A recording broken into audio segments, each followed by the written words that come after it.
Assalamualaikum warahmatullahi wabarakatuh, pemirsa dan muhibbin semuanya. Malam ini saya bersama Gus Nizar ini berada di Pondok Pesantren Rahmatullah, dan kebetulan untuk malam ini kita mengadakan ngopi bareng, dan kebetulan karena suasananya itu damai tanpa ada PPKM, sehingga kita gunakan untuk bincang-bincang yang berbobot, Gus. Al-Muhibbin ini kebetulan banyak yang masih jomblo, jadi saya ingin memberikan beberapa pertanyaan yang Gus Nizar ini ternyata sangat pakar dalam hal juara bertahan. Juara bertahan jomblo. Jomblo, tapi jomblo yang memang mempunyai aktivitas yang positif. Jadi sedikit sebelumnya ingin saya perkenalkan bahwa Gus Nizar ini beliaunya adalah mutakharrij dari Pondok Pesantren Langitan, dan hari-harinya dihabiskan untuk mengajar di Pondok Pesantren Rahmatullah. Tapi karena beliaunya ini masih muda, maka saya ingin memberikan beberapa pertanyaan seputar masalah pernikahan. Oke, langsung saja. Ini gimana kabarnya, Gus, ini malam ini? Alhamdulillah sehat. Tapi dengan suasana yang masih sama. Wah, ini kalimatnya bisa diketahui ya, sahabat-sahabat ya, jadi agak menyelekit. Apa itu menyelekit?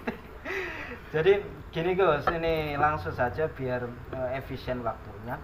Untuk pernikahan, sebetulnya kalau menurut pendapat Gus Nizar ini, pernikahan itu sebetulnya apakah wajib ta'aruf atau tidak? Karena begini, pertanyaan ini mengacu pada beberapa kisah nyata dari beberapa bapak-bapak, ibu-ibu yang usia sepuh itu, dulunya tuh katanya ndak ada ta'aruf itu ndak ada. Tetapi di kalangan pesantren itu ta'aruf, kemudian hal-hal yang seputar itu dirasa sangat penting. Nah, sebetulnya pertanyaannya adalah sebetulnya apakah ta'aruf itu suatu hal yang wajib atau bagaimana? Sebelum saya jawab, kita pakai bahasa yang rileks saja. Oke, setuju. Ta'aruf itu dalam pernikahan tidak ada yang diwajibkan, hanya menggampangkan sesuatu. Ketika kita akan membeli apapun lah, paling tidak kita tahu itu barangnya. Betul ya. Tapi kalau tidak tahu, sekarang pakai sistem online dan foto. Memang zaman dulu kan gak enek sing jenenge ta'aruf. Yang sepuh ketika dijodohkan setara beno karo iki beres. Tapi sekarang enggak bisa. Wah, gitu ya. Sekarang mayoritas enggak bisa. Umumnya enggak bisa. Betul, termasuk pasti kebanyakan minta foto dulu. Minimal minta foto. Berarti minta foto itu bagian dari upaya ta'aruf ya. Bagian dari upaya ta'aruf. Iya. Kemudian ini masuk ini, jadi perlu dicatat untuk para muhibbin, sebelum masuk ke dalam penting untuk kita mengenal barang misalkan atau mungkin seseorang, agar di kemudian hari mungkin agar tidak terjadi istilahnya kecewa gitu Gus ya. Seperti masuk. Selanjutnya yang kedua, dalam hal ta'aruf Gus. Dalam hal ta'aruf itu sebetulnya hal-hal apa saja yang diperbolehkan untuk dilihat atau mungkin disentuh, atau mungkin apa yang ditata dalam fikih syariat itu dalam ta'aruf? Dalam ta'aruf ketika di kitab-kitab atau di kitab Qurratul Uyun atau di kitab yang lain lah, itu kan boleh ta'aruf ketika melihat wajib. Tapi hanya sekedar, bukan terus melihat seutuhnya kan, bukan. Terus ada yang mengatakan lagi bahwa melihat boleh cukup dengan telapak tangan. Itu nanti bisa mengerti tabiat. Oh, Tapi itu seperti tidak 100% kalau orang itu baik jelek tidak 100%. Cuma umumnya seperti itu. Oh. Wah, sangat apa itu menyentuh sekali ketika jawabannya itu boleh melihat, mungkin kemudian tidak boleh seutuhnya tetapi hanya sekedar itu kok semakin bikin saya penasaran. Dan Nah, ini gini, saya tambah. Ketika suatu perjodohan dalam mazhab Imam Syafi'i diperbolehkan untuk wanita yang belum pernah nikah. iya. Kalau bahasa Arab pakai al-bikr, Apa itu? Abdul. perawan. Oh, perawan, saya kira bakir. Gadis ya. Iya ya, gadis. Itu dalam kalangan pondok pesantren dijodohkan, itu kan hal yang sudah biasa. Tapi yang perlu dicatat satu, Iya. ketika orang tua itu menjodohkan dengan sebuah paksaan, itu diperbolehkan menurut mazhab Imam Syafi'i. Diperbolehkan. Diperbolehkan. Nah, ini saya agak janggal dan kurang setuju meskipun membawa mazhab Imam Syafi'i sebagai acuan. Maksud Ya, saya begini gini tuh. sebentar. Iya. Jawaban belum selesai. Oke, Tapi bisa untuk mazhab dilanjut. yang lain, bahkan ada yang mengatakan itu tidak boleh. Oh, imam yang lain mengatakan seperti Tidak itu. boleh. Dipaksa itu ya. Kalau memang ada yang mau bertanya, maksudnya dari kitab apa mazhabnya imam siapa, ya suruh ke sini aja. Nah, oke, setuju. Terus gini, saya itu pernah tanya di salah satu guru saya, ketika kiai menjodohkan santrinya dengan santri yang lain, itu pasti ada istikharah yang lebih untuk kiai. Sampai sedetail itu ya sedetail. di dunia pesantren, luar biasa. Nah, itu pun tidak semua santri bisa menerima dengan tulus. Nyuwun sewu, beberapa kali saya dicurhati sebagian orang ketika suatu perjodohan dia terpaksa, bahkan padahal kiai itu tidak akan memaksa sama sekali. Sangat bijak berarti. Sangat bijak. Saya pernah diceritani dengan orang yang sudah dijodohkan kiai itu. Ketika akan didilkan itu, kiai menjawab, kiai memberitahu seperti ini, nikahmu ojo kepeksa krana aku. Masya Allah, luar biasa. Luar Itu maknanya biasa. dalam sekali. Sangat dalam. Makanya kiai kadang diistikharah dimantepi. Jadi kesimpulannya itu istikharah itu bukan suatu aktivitas yang dalam rangka mempersulit, itu sebetulnya bukan ya, justru malah aktivitas yang tujuannya itu sangat positif agar tidak salah pilih gitu ya, maksudnya seperti itu ya. Bahkan menurut Imam Ghazali seperti ini, Mas. Ketika engkau menikah paling tidak merasa senang. Wah, cocok. Ketika melihat calonnya, kamu harus merasa senang.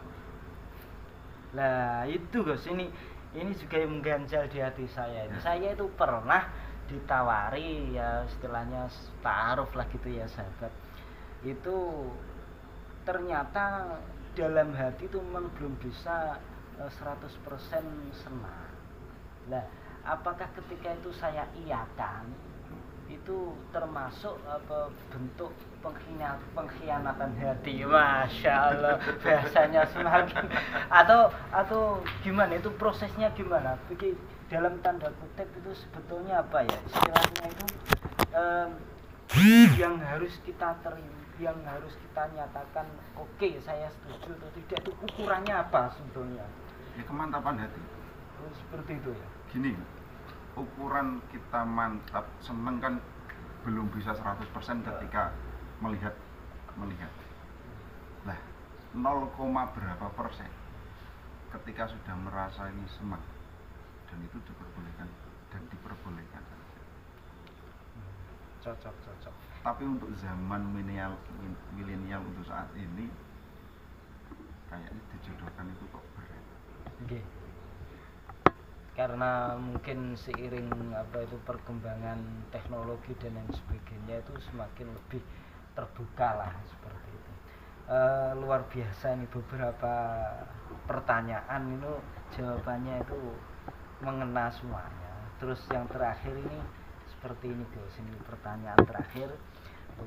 Nanti bisa dilanjut di lain waktu karena waktunya sudah malam. Jadi pertanyaan terakhir ini adalah bagaimana sikap bila ada seseorang, bukan cowok ya, tetapi cewek ini yang suka terhadap cowok. Nah ini kan kayak itu menyalahi kodrat itu. Tapi bila itu tidak disampaikan, mana tahu si cowok itu kalau sebetulnya cewek itu senang. Tapi kalau misalkan disampaikan, kan sangat tidak beretika sekali. Dan untuk memadukan apa itu cinta itu agar tersambung sesuai dengan tuntunan syariat itu bagaimana? Dalam Islam itu nek wong wedok seneng wong lanang umumnya pasti ada tandanya. Wah, cocok masuk. Bukan berarti orang perempuan harus menyatakan cinta kepada laki-laki. Masuk.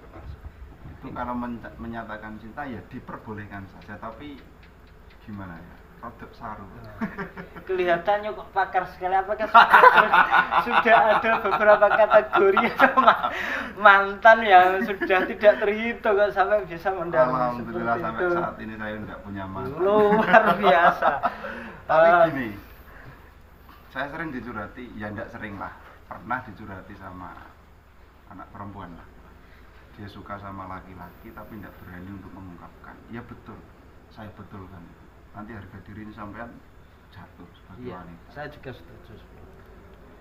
Nah, ya terus bagaimana Nah, cara itu saya menyampaikan? ya seperti yang kita tanyakan. Paling enggak sampean punya tanda-tanda bahwa sampean seneng karo wong lanang. Iya. Ketika Kode etik lah. Kode etik.